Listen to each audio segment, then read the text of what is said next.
sederhana ngomong lagi daripada menjelaskan secara panjang lebar karena faktornya terlalu banyak sehingga akhirnya mereka lebih banyak ya udah berjas lagi untuk ininya.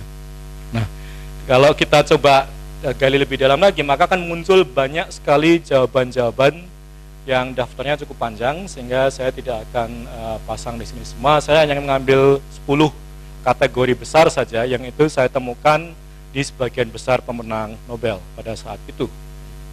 Nah, yang pertama adalah tidak semuanya makan coklat. Bahkan ada yang istrinya makan coklat tapi tidak dapat Nobel gitu. Jadi bukan masalah coklatnya untuk ininya. Nah, yang paling banyak yang hampir semuanya memberikan jawaban yang sama adalah mereka punya seorang mentor yang hebat, punya guru.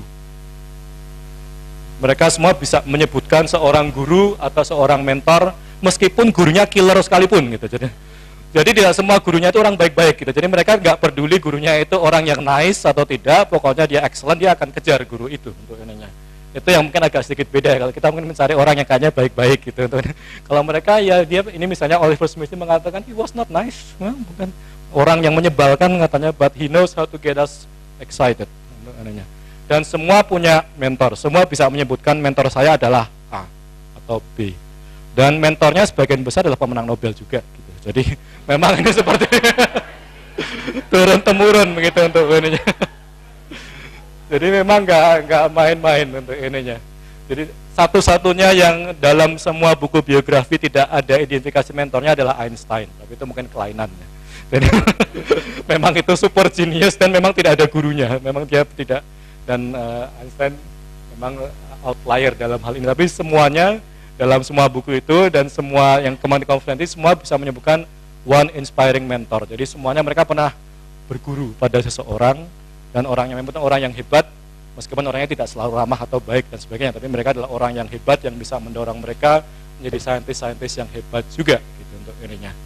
Jadi ini jawaban pertama dari semua orang, semua panelis saat itu yang semuanya mengiyakan.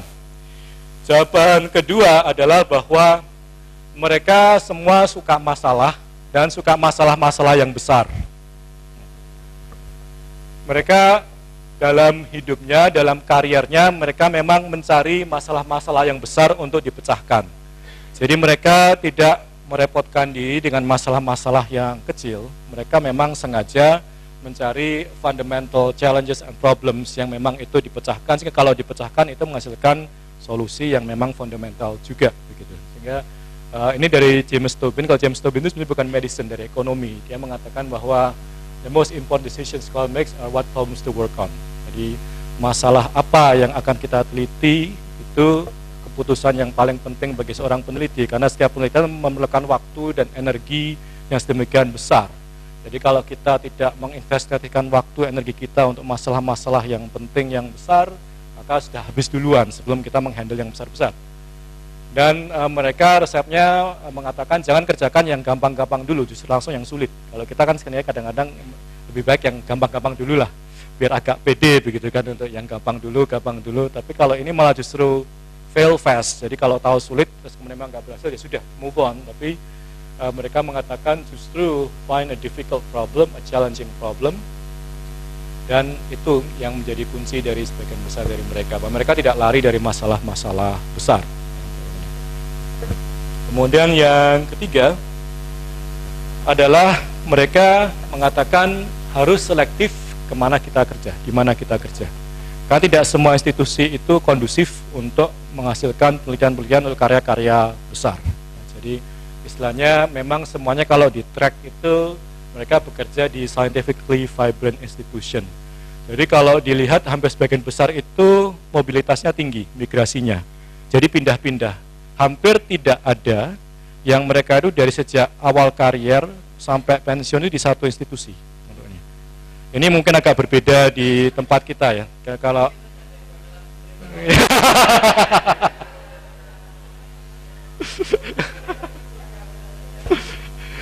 ini mungkin paradigmanya sedikit berbeda. Kalau di tempat, kalau mungkin dalam perspektif lain, institutional loyalty-nya hampir nggak ada gitu. Karena mereka bukan institutional building lagi paradigmanya. Kalau kita di sini mungkin kita masih punya kepentingan institutional building. Kita ingin membangun FK UGM dan sebagainya sehingga kita fight untuk di sini mengembangkan institusi. Tapi kalau mereka ini institusinya memang sudah kuat gitu. Jadi mereka bukan ke arah institutional building, mereka pada scientific building yang mereka mencari tempat paling hebat di mana mereka bisa berkembang. Sehingga mereka memang mobilitasnya tinggi. Ada yang sampai 7 kali pindah institusi, pindah negara, bukan cuma institusi ya, pindah negara. Karena mereka memang selalu mencari tempat yang menurut mereka itu memberikan atmosfer yang paling suportif buat penelitian mereka. Ini yang mungkin agak susah, tapi memang itu di konflik kalau saya lihat antara, ya kalau kita memang masih pada kita punya kepentingan untuk institutional building, tapi kalau memang seperti ini ya akan banyak brain drain. Atau kalau mau diargumentasikan sebenarnya bisa juga brain circulation gitu, nanti muter balik lagi gitu, tapi ya berapa persen untuk ininya. Tapi memang kalau dia dari yang biografi Nobel hampir semuanya pindah-pindah, entah dari Australia ke Eropa, ke Amerika, antara Eropa juga pindah-pindah dan seterusnya. Tapi tidak ada yang menetap di satu tempat, tuh nggak ada untuk ininya. Ini yang agak sedikit kontroversial. Namun itu yang mereka anggap sebagai salah satu resepnya, bahwa selective where you work. Jadi memang dia memilih sangat-sangat selektif bahwa saya maunya kerja di sana untuk ininya. Karena di situ tempat yang paling kondusif untuk ininya, dan terkait juga dengan dana ya, karena mereka penelitian mereka besar-besar sehingga mereka mencari tempat di mana dananya itu besar-besar. Yang Pak Peter Doherty itu statementnya dia mengatakan satu lab kecil pun kalau mau kompetitif secara world class itu minimal $600.000 per tahun gitu budgetnya untuk ininya. Itu lab kecil gitu istilahnya. Kalau mau kompetitif di tingkat internasional, sehingga kan memang tidak sembarang lab bisa seperti itu, perlu resource yang besar, sehingga mereka akhirnya mengejar ke sana. Kemudian keempat, ini juga kontroversial juga, protect considerable time for research. Sebagian besar dari mereka memang kerjanya hanya meneliti. Ini yang memang ya ini yang beda juga, karena tempat kita ada Tridharma di mana kita harus membagi sekian persen untuk mengajar, sekian persen untuk meneliti, sekian persen untuk pengabdian. Sedangkan memang di tempat-tempat mereka ini memang mereka kerjanya hanya meneliti. Jadi teaching load-nya sangat kecil dan mereka sebagai besar sangat alergi terhadap administrative role. Bahkan ini agak sedikit ini ekstrim. Avoid prestigious administrative role, buat mereka suicidal gitu istilahnya, untuk karena begitu dia beban administratifnya tinggi, dia tidak bisa high quality research lagi gitu ini. Terutama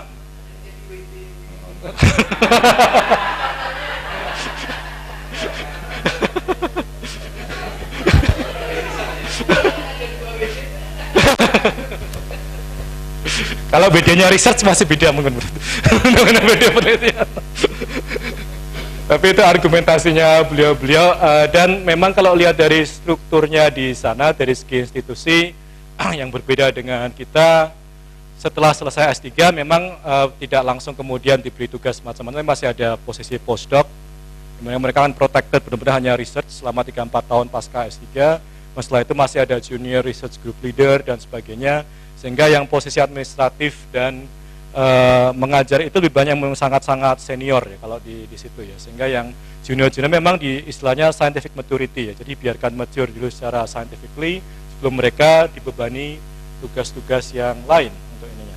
Tapi itu juga juga terkait dengan konteks organisasi mereka di mana memang orang-orangnya sudah cukup ya, sehingga memang sudah punya orang untuk melakukan berbagai hal itu, sehingga PhD yang baru datang memang tidak terus kemudian diberi beban untuk mengajar atau kemudian untuk administratif, namun memang diberi diprotek selama 4 tahun ke depannya untuk postdoc, sehingga memang hanya purely research, publish, terus kemudian berikutnya mulai ditambah sedikit 10%, berapa tahun kemudian baru 5%, 20%, dan setelah dia senior sekali baru bisa administrative position untuk ininya. Jadi ini suatu yang juga sangat berbeda dari segi konteks institusinya, bahwa di situ memang ada peneliti-peneliti yang diberi struktur, diprotek supaya mereka memang bisa research. Karena memang rata-rata researchnya itu bukan pada saat S3-nya, tapi setelah yang riset-riset tadi. Masalahnya adalah kalau setelah S3 itu terus kemudian tidak meneliti gitu kan, itu premature death, itu scientific career gitu untuk ini.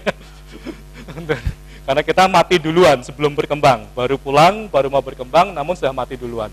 Di luar justru mereka setelah PhD baru mereka berkembang. Jadi kita malah belum sempat berkembang. malah mungkin intrauterine growth retardation segala macam.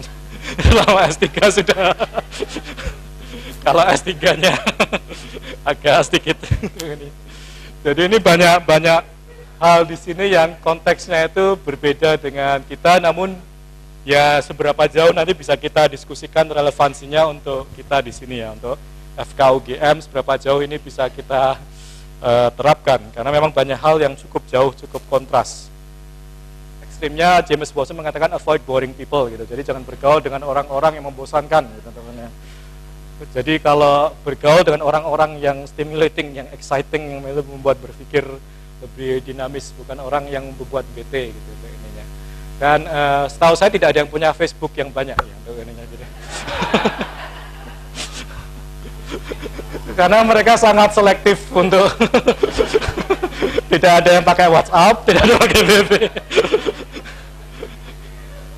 Karena mereka sangat konsentrasi pada sejumlah orang-orang tertentu yang memang menurut mereka itu beneficial dan memang mereka bisa mencetuskan. Jadi mereka bergaulnya antara mereka-mereka itu.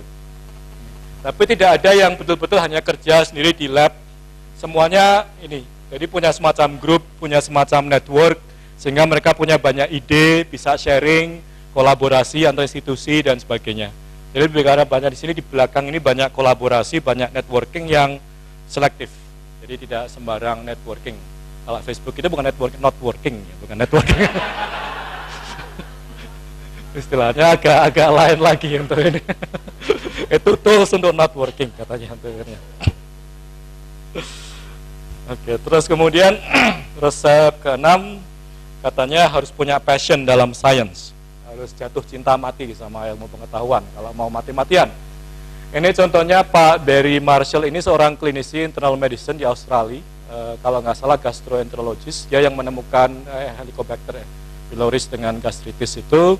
Dan dia sedemikian cintanya pada saat penelitiannya itu gagal, dia tidak bisa menunjukkan hubungan itu di lab, di model, di animal, sehingga akhirnya karena dia saking cintanya, dia minum sendiri Helicobacter itu, dikonsumsi sendiri, sampai sakit sendiri, untuk membuktikannya sendiri.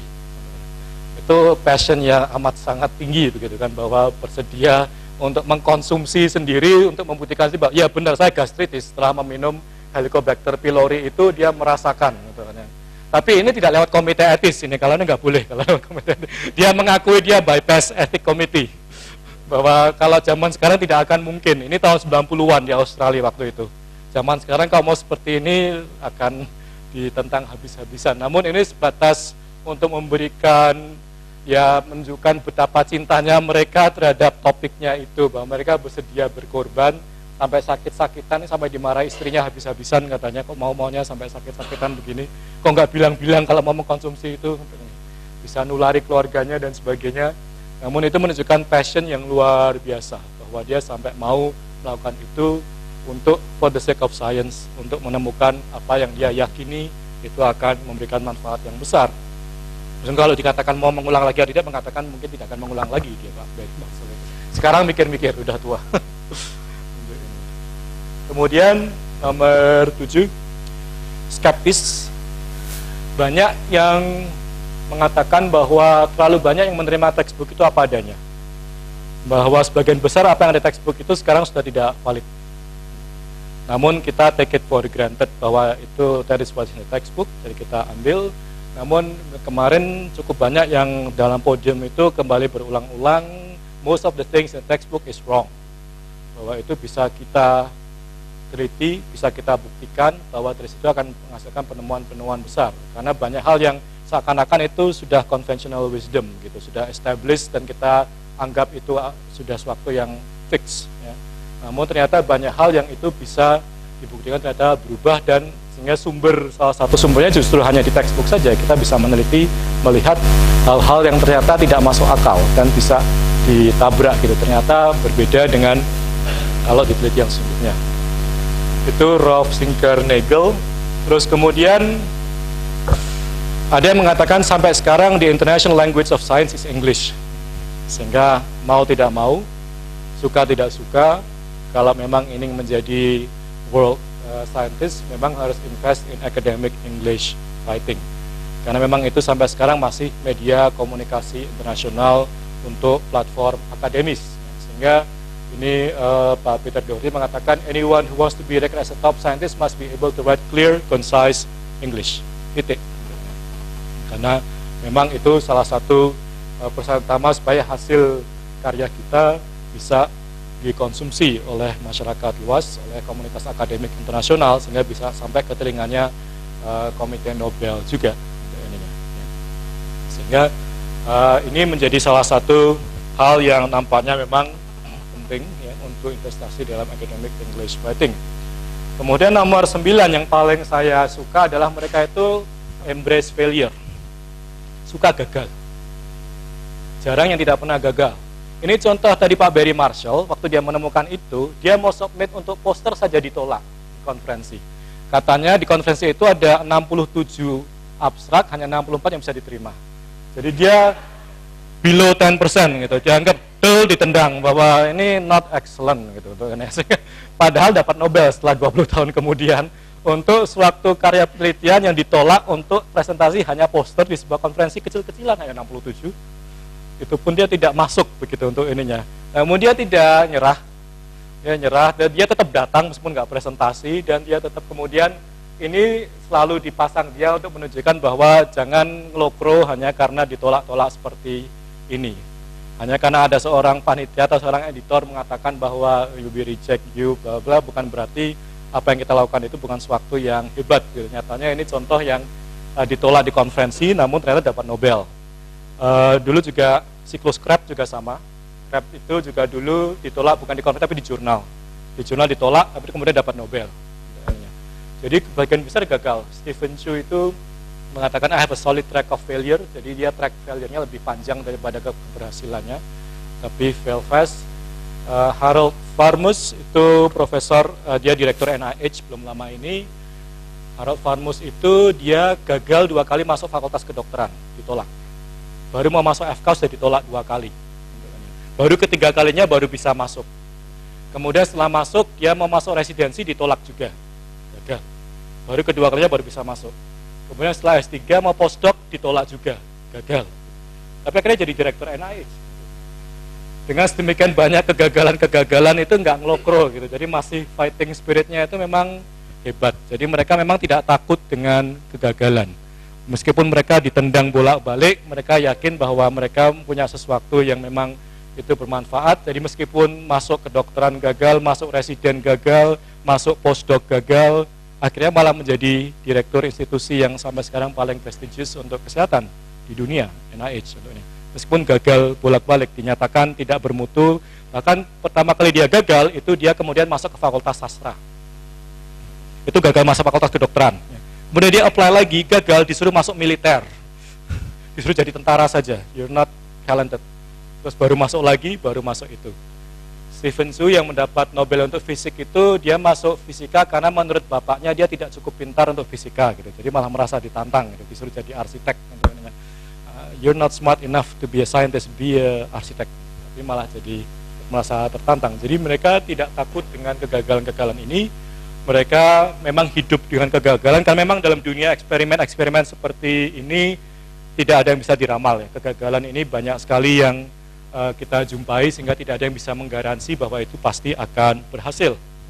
Nah, tips yang terakhir, yang kalau dalam daftar 10 besar yang saya temukan adalah, ya harus hidup sehat dan panjang. Karena mungkin dapat Nobelnya baru umur 85 tahun tadi. Ya, kalau udah meninggal pada umur 50 tahun nggak kebagian, karena tidak bisa posthumusnya, tidak bisa. Hanya bisa diberikan pada mereka yang masih hidup, sedangkan karya-karya kita itu baru diakui setelah sekian tahun gitu, setelah sekian lama. Dan untuk bisa misalnya karya itu pun menggunakan waktu yang lama juga. Jadi kalau kita lihat partnership-nya bisa ada yang 15 tahun, 20 tahun, 30 tahun, jadi memang memerlukan maraton yang cukup panjang gitu. Jadi memang tips terakhirnya dari Pak Peter Doherty juga, take care of yourself and live long time, supaya bisa hidup sepanjang itu, supaya bisa sampai ke sana. Nah, itu top 10-nya masih panjang lagi, namun saya tidak akan memperpanjang lebih lanjut, kalau mungkin akan lebih menarik nanti kalau diskusi. Namun satu hal saja, ada satu jawaban yang hampir disampaikan juga oleh semua pemenang Nobel yang menurut saya itu jawaban yang sangat jujur. Mereka mengatakan bahwa I don't know how to win a Nobel Prize. Mereka pun tidak tahu kenapa kok bisa memenangkan Nobel, karena tidak ada yang bisa menjamin. Tidak ada resep, tidak ada formula untuk menjamin seseorang memenangkan Nobel. Ini seperti tanya kenapa Jerman bisa menang Piala Dunia, ini nggak ada resepnya juga. Mungkin berikutnya udah kalah gitu kan, nggak bisa dijamin bahwa berikutnya akan menang lagi untuk ininya. Sehingga mereka pun mengatakan I don't know how to help you, I don't know how to win a Nobel Prize. Buat dia it works, mungkin orang lain mungkin itu tidak. Namun menurut dia yang penting adalah bahwa Nobel itu adalah simbolisasi seperti ya sertifikasi of excellence in science gitu katakanlah. Sehingga lebih ke arah bahwa what we can tell you is how to be an excellent scientist. Bagaimana menjadi seorang ilmuwan yang hebat, menjadi world leader, bukan cuma world class tapi world leader. Karena kalau menurut beliau-beliau itu science should not be a race toward a Nobel Prize. Kita menjadi ilmuwan bukan karena pengen menang Nobel, tapi karena kita ingin berkontribusi. Dan itu sesuai dengan filsuf dari Nobel juga, bahwa intinya adalah untuk merecognize mereka-mereka yang sudah berkarya, berkontribusi, memberikan manfaat yang sebesar-besarnya bagi umat manusia. Jadi intinya lebih ke arah bagaimana kita menjadi ilmuwan yang memberikan manfaat yang seluas-luasnya bagi umat manusia. Ini mirip slogannya KR, Migunaning tumraping lian, gitu, kalau di KR. Intinya ternyata sama saja, mau ke Stockholm atau ke Jogja ya motonya sama, greatest benefit of mankind gitu, untuk ininya. Jadi intinya lebih ke arah sana, bahwa dari semua itu bukan berarti kita akan dapat Nobel, namun dengan melakukan banyak hal yang mereka lakukan, setidaknya kita mungkin akan menjadi ilmuwan-ilmuwan yang bisa memberikan manfaat yang besar bagi sesama.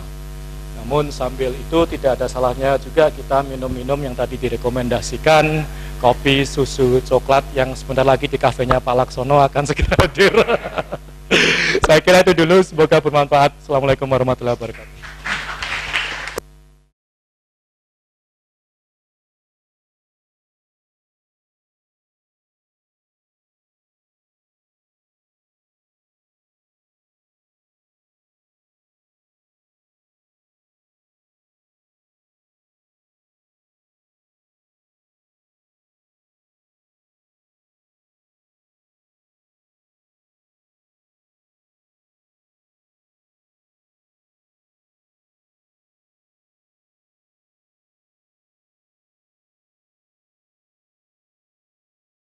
Sederhana ngomong laki daripada menjelaskan secara panjang lebar, karena faktornya terlalu banyak, sehingga akhirnya mereka lebih banyak, yaudah ngomong lebih just laki untuk ininya. Nah, kalau kita coba gali lebih dalam lagi, maka akan muncul banyak sekali jawaban-jawaban yang daftarnya cukup panjang, sehingga saya tidak akan pasang di sini semua. Saya hanya mengambil 10 kategori besar saja yang itu saya temukan di sebagian besar pemenang Nobel pada saat itu. Nah, yang pertama adalah tidak semuanya makan coklat. Bahkan ada yang istrinya makan coklat tapi tidak dapat Nobel gitu. Jadi bukan masalah coklatnya untuk ininya. Nah, yang paling banyak, yang hampir semuanya menjawab, memberikan jawaban yang sama adalah mereka punya seorang mentor yang hebat, punya guru. Mereka semua bisa menyebutkan seorang guru atau seorang mentor, meskipun gurunya killer sekalipun gitu. Jadi tidak semua gurunya itu orang baik-baik gitu. Jadi mereka nggak peduli gurunya itu orang yang nice atau tidak, pokoknya dia excellent, dia akan kejar guru itu untuk ininya. Itu yang mungkin agak sedikit beda. Kalau kita mungkin mencari orang yang kayaknya baik-baik gitu. Kalau mereka ya dia ini, misalnya Oliver Smith mengatakan he was not nice, bukan orang yang menyebalkan katanya, but he knows how to get us excited untuk ininya. Dan semua punya mentor, semua bisa menyebutkan mentor saya adalah A atau B. Dan mentornya sebagian besar adalah pemenang Nobel juga gitu. Jadi memang ini seperti turun-temurun begitu untuk ininya. Jadi memang nggak main-main untuk ininya. Jadi satu-satunya yang dalam semua buku biografi tidak ada identifikasi mentornya adalah Einstein, tapi itu mungkin kelainannya. Jadi memang itu super genius dan memang tidak ada gurunya, memang dia tidak, dan Einstein memang outlier dalam hal ini. Tapi semuanya dalam semua buku itu dan semua yang kemarin konferensi semua bisa menyebutkan one inspiring mentor. Jadi semuanya mereka pernah berguru pada seseorang, dan orangnya memang orang yang hebat Meskipun orangnya tidak selalu ramah atau baik dan sebagainya, tapi mereka adalah orang yang hebat yang bisa mendorong mereka menjadi saintis-saintis yang hebat juga gitu untuk ininya. Jadi ini jawaban pertama dari semua orang, semua panelis saat itu yang semuanya mengiyakan. Jawaban kedua adalah bahwa mereka semua suka masalah dan suka masalah-masalah yang besar. Mereka dalam hidupnya, dalam kariernya, mereka memang mencari masalah-masalah yang besar untuk dipecahkan. Jadi mereka tidak merepotkan diri dengan masalah-masalah yang kecil. Mereka memang sengaja mencari fundamental challenges and problems yang memang itu dipecahkan, sehingga kalau dipecahkan itu menghasilkan solusi yang memang fundamental juga begitu. Sehingga ini dari James Tobin. Kalau James Tobin itu sebenarnya bukan medicine, dari ekonomi. Dia mengatakan bahwa the most important decisions scholar makes are what problems to work on. Jadi masalah apa yang akan kita teliti itu keputusan yang paling penting bagi seorang peneliti, karena setiap penelitian memerlukan waktu dan energi yang sedemikian besar. Jadi kalau kita tidak menginvestasikan waktu energi kita untuk masalah-masalah yang penting yang besar, maka sudah habis duluan sebelum kita menghandle yang besar-besar. Dan mereka resepnya mengatakan jangan kerjakan yang gampang-gampang dulu, justru langsung yang sulit. Kalau kita kan sebenarnya kadang-kadang lebih baik yang gampang-gampang dulu lah, biar agak pede begitu kan, untuk yang gampang dulu. Tapi kalau ini malah justru fail fast. Jadi kalau tahu sulit terus kemudian memang nggak berhasil, ya sudah move on. Tapi mereka mengatakan justru find a difficult problem, a challenging problem, dan itu yang menjadi kunci dari sebagian besar dari mereka, bahwa mereka tidak lari dari masalah-masalah besar. Kemudian yang ketiga adalah mereka mengatakan harus selektif kemana kita kerja, di mana kita kerja. Karena tidak semua institusi itu kondusif untuk menghasilkan penelitian-penelitian untuk karya-karya besar. Jadi istilahnya memang semuanya kalau di track itu mereka bekerja di scientifically vibrant institution. Jadi kalau dilihat hampir sebagian besar itu mobilitasnya tinggi, migrasinya. Jadi pindah-pindah. Hampir tidak ada yang mereka itu dari sejak awal karier sampai pensiun itu di satu institusi. Ini mungkin agak berbeda di tempat kita ya. Kalau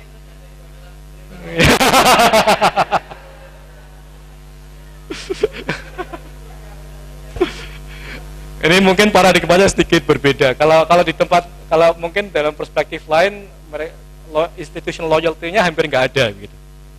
Karena mereka bukan institutional building lagi paradigmanya.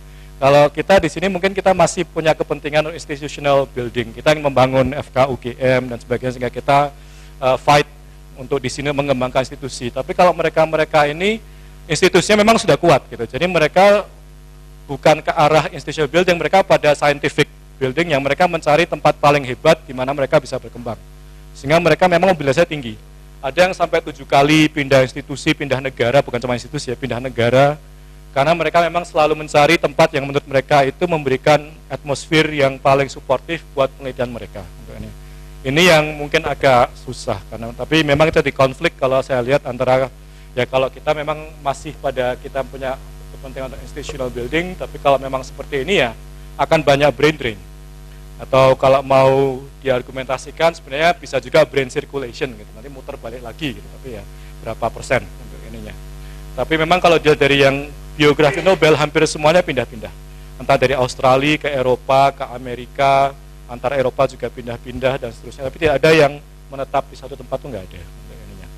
Ini yang agak sedikit kontroversial, namun itu yang mereka anggap sebagai salah satu resepnya, bahwa selective where you work. Jadi memang dia memilih sangat-sangat selektif bahwa saya maunya kerja di sana untuk ininya. Karena di situ tempat yang paling kondusif untuk ininya, dan terkait juga dengan dana ya, karena mereka penelitian mereka besar-besar sehingga mereka mencari tempat di mana dananya itu besar-besar. Yang Pak Peter Doherty itu statementnya dia mengatakan satu lab kecil pun kalau mau kompetitif secara world class itu minimal $600.000 per tahun gitu budgetnya untuk ininya. Itu lab kecil gitu istilahnya. Kalau mau kompetitif di tingkat internasional, sehingga kan memang tidak sembarang lab bisa seperti itu, perlu resource yang besar.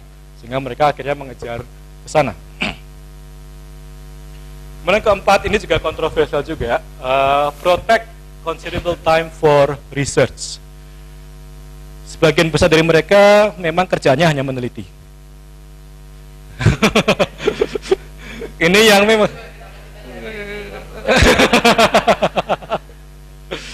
ya ini yang beda juga. Kalau tempat kita ada Tridharma di mana kita harus membagi sekian persen untuk mengajar, sekian persen untuk meneliti, sekian persen untuk pengabdian. Sedangkan memang di tempat-tempat mereka ini memang mereka kerjanya hanya meneliti. Jadi teaching load-nya sangat kecil dan mereka sebagai besar sangat alergi terhadap administrative role. Bahkan ini agak sedikit ini ekstrim. Avoid prestigious administrative role, buat mereka suicidal gitu istilahnya, untuk karena begitu dia beban administrasinya tinggi, dia tidak bisa high quality research lagi gitu ini. Terutama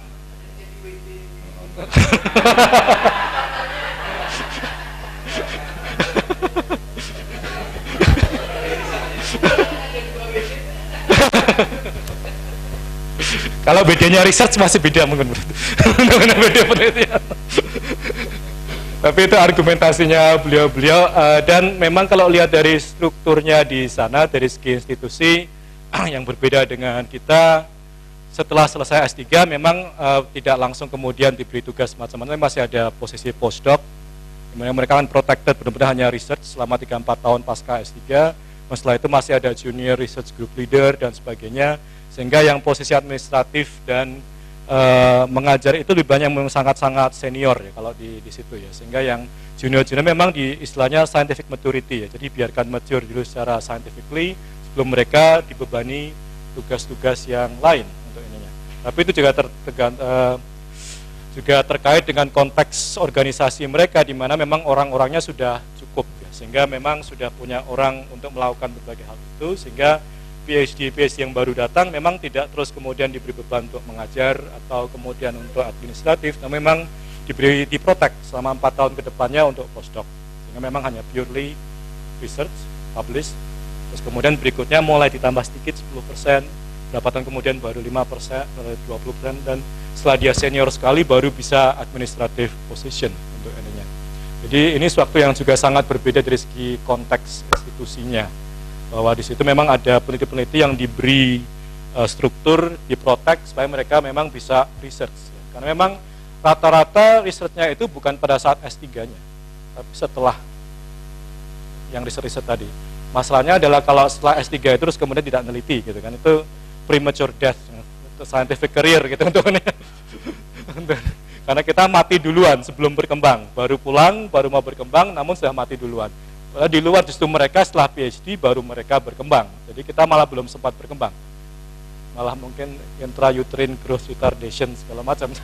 Selama S3 sudah. Kalau S3-nya agak sedikit.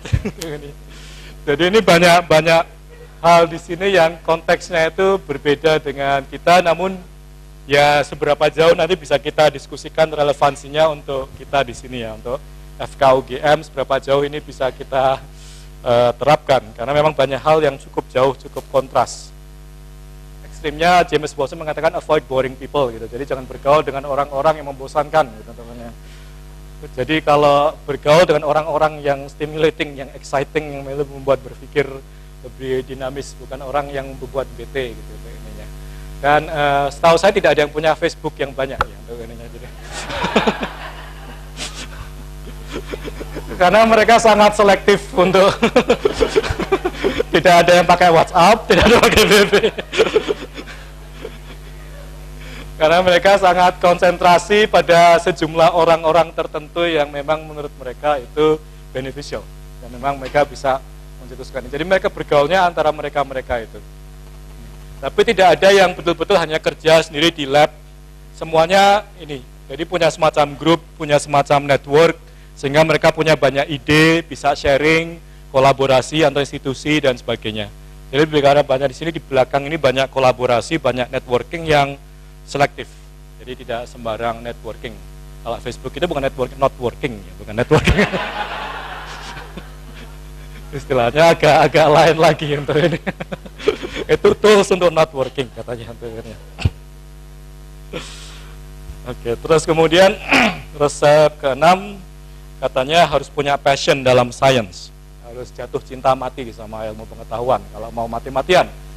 Ini contohnya Pak Barry Marshall, ini seorang klinisi internal medicine di Australia, kalau nggak salah gastroenterologis, dia yang menemukan Helicobacter pylori dengan gastritis itu, Dan dia sedemikian cintanya pada saat penelitiannya itu gagal, dia tidak bisa menunjukkan hubungan itu di lab, di model, di animal, sehingga akhirnya karena dia saking cintanya, dia minum sendiri Helicobacter itu, dikonsumsi sendiri, sampai sakit sendiri, untuk membuktikannya sendiri. Itu passion yang amat sangat tinggi begitu kan, bahwa bersedia untuk mengkonsumsi sendiri untuk membuktikan sih bahwa ya benar saya gastritis setelah meminum Helicobacter pylori itu dia merasakan gitu kan.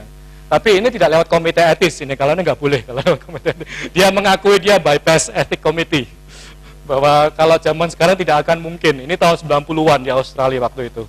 Zaman sekarang kalau mau seperti ini akan ditentang habis-habisan. Namun ini sebatas untuk memberikan ya menunjukkan betapa cintanya mereka terhadap topiknya itu, bahwa mereka bersedia berkorban sampai sakit-sakitan, sampai dimarahi istrinya habis-habisan katanya, kok mau-maunya sampai sakit-sakitan begini, kok nggak bilang-bilang kalau mau mengkonsumsi itu, bisa nulari keluarganya dan sebagainya. Namun itu menunjukkan passion yang luar biasa, bahwa dia sampai mau melakukan itu untuk for the sake of science, untuk menemukan apa yang dia yakini itu akan memberikan manfaat yang besar. Mungkin kalau dikatakan mau mengulang lagi, dia mengatakan mungkin tidak akan mengulang lagi dia Pak. Sekarang mikir-mikir, udah tua. Kemudian nomor 7, skeptis. Banyak yang mengatakan bahwa terlalu banyak yang menerima textbook itu apa adanya. Bahwa sebagian besar apa yang ada textbook itu sekarang sudah tidak valid. Namun kita take it for granted bahwa itu that is what's in the textbook, jadi kita ambil. Namun kemarin cukup banyak yang dalam podium itu kembali berulang-ulang, most of the things in the textbook is wrong. Bahwa itu bisa kita teliti, bisa kita buktikan bahwa dari situ akan menghasilkan penemuan-penemuan besar. Karena banyak hal yang seakan-akan itu sudah conventional wisdom, gitu, sudah established dan kita anggap itu sudah suatu yang fix. Ya. Namun ternyata banyak hal yang itu bisa dibuktikan ternyata berubah, dan sehingga salah satu sumbernya justru hanya di textbook saja. Kita bisa meneliti, melihat hal-hal yang ternyata tidak masuk akal dan bisa ditabrak gitu. Ternyata berbeda dengan kalau diteliti yang sebelumnya. Itu Rolf Sinkernagel. Terus kemudian ada yang mengatakan sampai sekarang the international language of science is English. Sehingga mau tidak mau, suka tidak suka, kalau memang ingin menjadi world scientist, memang harus invest in academic English writing. Karena memang itu sampai sekarang masih media komunikasi internasional untuk platform akademis. Sehingga ini Pak Peter Doherty mengatakan anyone who wants to be recognized as a top scientist must be able to write clear, concise English. Titik. Karena memang itu salah satu persyarat utama supaya hasil karya kita bisa dikonsumsi oleh masyarakat luas, oleh komunitas akademik internasional, sehingga bisa sampai ke telinganya Komite Nobel juga. Sehingga ini menjadi salah satu hal yang nampaknya memang penting ya, untuk investasi dalam academic English writing. Kemudian nomor 9 yang paling saya suka adalah mereka itu embrace failure, suka gagal. Jarang yang tidak pernah gagal. Ini contoh tadi Pak Barry Marshall, waktu dia menemukan itu, dia mau submit untuk poster saja ditolak di konferensi. Katanya di konferensi itu ada 67 abstrak, hanya 64 yang bisa diterima. Jadi dia below 10% gitu, dianggap ditendang bahwa ini not excellent gitu. Padahal dapat Nobel setelah 20 tahun kemudian untuk suatu karya penelitian yang ditolak untuk presentasi hanya poster di sebuah konferensi kecil-kecilan, hanya 67. Itu pun dia tidak masuk begitu untuk ininya. Namun dia tidak nyerah, dan dia tetap datang meskipun nggak presentasi, dan dia tetap kemudian ini selalu dipasang dia untuk menunjukkan bahwa jangan ngelokro hanya karena ditolak-tolak seperti ini. Hanya karena ada seorang panitia atau seorang editor mengatakan bahwa you be reject you bla bla, bukan berarti apa yang kita lakukan itu bukan sesuatu yang hebat gitu. Nyatanya ini contoh yang ditolak di konferensi namun ternyata dapat Nobel. Dulu juga siklus Krebs juga sama. Krebs itu juga dulu ditolak bukan di konferensi tapi di jurnal. Di jurnal ditolak tapi kemudian dapat Nobel. Jadi bagian besar gagal. Stephen Chu itu mengatakan I have a solid track of failure, jadi dia track failure-nya lebih panjang daripada keberhasilannya, tapi fail fast. Harold Varmus itu profesor, dia direktur NIH belum lama ini, Harold Varmus itu dia gagal 2 kali masuk fakultas kedokteran, ditolak. Baru mau masuk FK sudah ditolak 2 kali. Baru ketiga kalinya baru bisa masuk. Kemudian setelah masuk, dia mau masuk residensi ditolak juga, gagal. Baru kedua kalinya baru bisa masuk. Kemudian setelah S3 mau postdoc ditolak juga, gagal. Tapi akhirnya jadi direktur NIH. Dengan sedemikian banyak kegagalan-kegagalan itu nggak ngelokro gitu. Jadi masih fighting spiritnya itu memang hebat. Jadi mereka memang tidak takut dengan kegagalan. Meskipun mereka ditendang bolak-balik, mereka yakin bahwa mereka punya sesuatu yang memang itu bermanfaat. Jadi meskipun masuk kedokteran gagal, masuk residen gagal, masuk postdoc gagal, akhirnya malah menjadi direktur institusi yang sampai sekarang paling prestisius untuk kesehatan di dunia, NIH contohnya. Meskipun gagal bolak-balik, dinyatakan tidak bermutu. Bahkan pertama kali dia gagal, itu dia kemudian masuk ke fakultas sastra. Itu gagal masuk fakultas kedokteran. Kemudian dia apply lagi, gagal, disuruh masuk militer. Disuruh jadi tentara saja, you're not talented. Terus baru masuk lagi, baru masuk itu. Stephen Hsu yang mendapat Nobel untuk fisik itu, dia masuk fisika karena menurut bapaknya dia tidak cukup pintar untuk fisika gitu. Jadi malah merasa ditantang gitu, disuruh jadi arsitek. You're not smart enough to be a scientist, be a architect. Tapi malah jadi merasa tertantang. Jadi mereka tidak takut dengan kegagalan-kegagalan ini. Mereka memang hidup dengan kegagalan, karena memang dalam dunia eksperimen-eksperimen seperti ini tidak ada yang bisa diramal ya. Kegagalan ini banyak sekali yang kita jumpai, sehingga tidak ada yang bisa menggaransi bahwa itu pasti akan berhasil. Nah, tips yang terakhir, yang kalau dalam daftar 10 besar yang saya temukan adalah, ya harus hidup sehat dan panjang. Karena mungkin dapat Nobelnya baru umur 85 tahun tadi. Ya, kalau udah meninggal pada umur 50 tahun nggak kebagian, karena tidak bisa posthumusnya, tidak bisa. Hanya bisa diberikan pada mereka yang masih hidup, sedangkan karya-karya kita itu baru diakui setelah sekian tahun gitu, setelah sekian lama. Dan untuk bisa misalnya karya itu pun mengaturkan waktu yang lama juga. Jadi kalau kita lihat partnership-nya bisa ada yang 15 tahun, 20 tahun, 30 tahun. Jadi memang memerlukan maraton yang cukup panjang gitu. Jadi memang tips terakhirnya dari Pak Widodo juga, take care of yourself and live long time, supaya bisa hidup sepanjang itu, supaya bisa sampai ke sana. Nah, itu top 10-nya masih panjang lagi, namun saya tidak akan memperpanjang lebih lanjut, kalau mungkin akan lebih menarik nanti kalau diskusi. Namun satu hal saja, ada satu jawaban yang hampir disampaikan juga oleh semua pemenang Nobel yang menurut saya itu jawaban yang sangat jujur. Mereka mengatakan bahwa I don't know how to win a Nobel Prize. Mereka pun tidak tahu kenapa kok bisa memenangkan Nobel, karena tidak ada yang bisa menjamin. Tidak ada resep, tidak ada formula untuk menjamin seseorang memenangkan Nobel. Ini seperti tanya kenapa Jerman bisa menang Piala Dunia, ini nggak ada resepnya juga.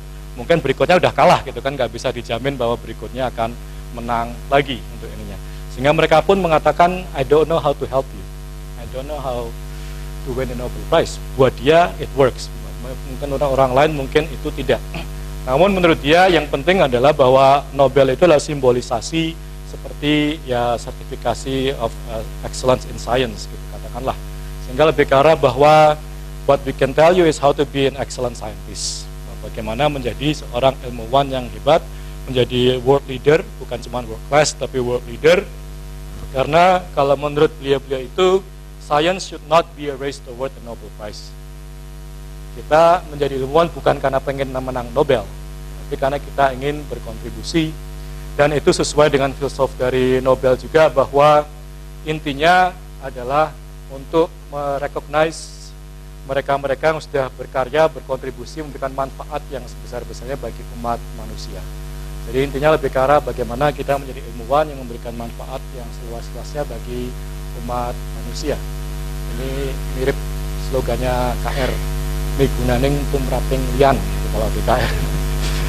Intinya ternyata sama saja mau ke Stockholm atau ke Jogja, ya mutunya sama, greatest benefit of mankind gitu, untuk ininya.